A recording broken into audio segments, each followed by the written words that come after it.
The Denver Police Department, among other entities, are investigating an incident at the Rise Up Community School where police officers in search of a suspect reportedly drew their weapons on a teacher. The Denver Independent Monitor is involved, as is Denver Public Schools. Penn, this story is still developing, but none of the developing parts of it seem good. It seems that there's a lot to investigate here, and a lot of entities between the school district and Denver Police and the Independent Monitor involved. From what we know right now, what do you think? You know, it ties into the prior two topics about unconscious bias and, weapons, and in the context, again, of what's happening in Texas. The biggest issue here is, all right, so if you give the police full credit, they got a report from a staff member at the school that a student who was a person of interest in connection with a shooting in Lakewood was on the grounds, and they said that the staff member claimed the student posed an imminent threat. But the problem is when the police responded to the school, they didn't go to the office or check with any administrators. They sort of stormed the place, and they drew weapons on a staff member who was not a student who would have been a party of interest that they were looking for. They pushed one teacher out of the way who said, "You can't come in my classroom without a search warrant." They physically moved her to the side. They pulled students out of their desk. They made them take off hats so they could see their faces, made them produce IDs, and had they checked with the front office, they would have found sooner that the student they were interested in had already left campus before they arrived. You know, it's part of what undermines the credibility of the force. We all want the police to protect us and keep us safe.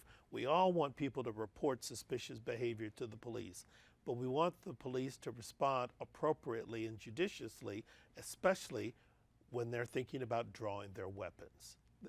This was out of control.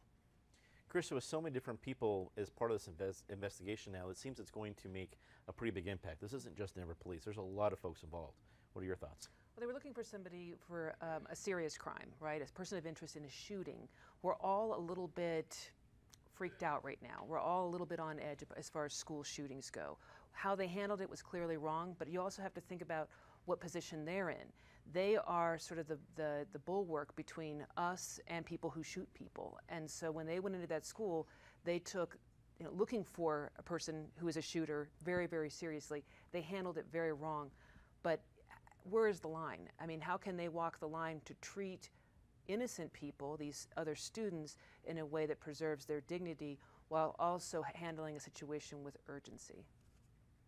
Patty, with everybody involved, do you expect some pretty big, results coming from this investigation? Well, we're going to have a couple of investigations too. We already have the manager of safety saying he's looking into it. The Independent Monitor, DPS is going to be looking into it.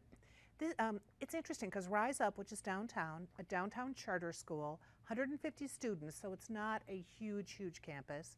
150 students, it's kind of a last chance high school for them who've been in trouble in various ways. So when you talk about profiling, they're not the kinds of students who are shooting up the suburban high schools. They're not the students in Parkland. But it is refreshing in some ways to actually see the police enter when there's a word of a threat after Parkland. But in this case, you have the teacher who says, that student isn't in my classroom and you need a warrant. You're not believing the teacher. I mean, at this point, there were a lot of steps that were really wrong in this case. And I think we will find out good for the DPS actually taking action. We've seen too many cops not take action, but they definitely needed to do things a little differently here. Michael, wrap it up for us. Well, I'm interested to see what these investigations say. They could look a little bit different on what the police says and what DPS says, et cetera. But I think the public safety has to be a top priority.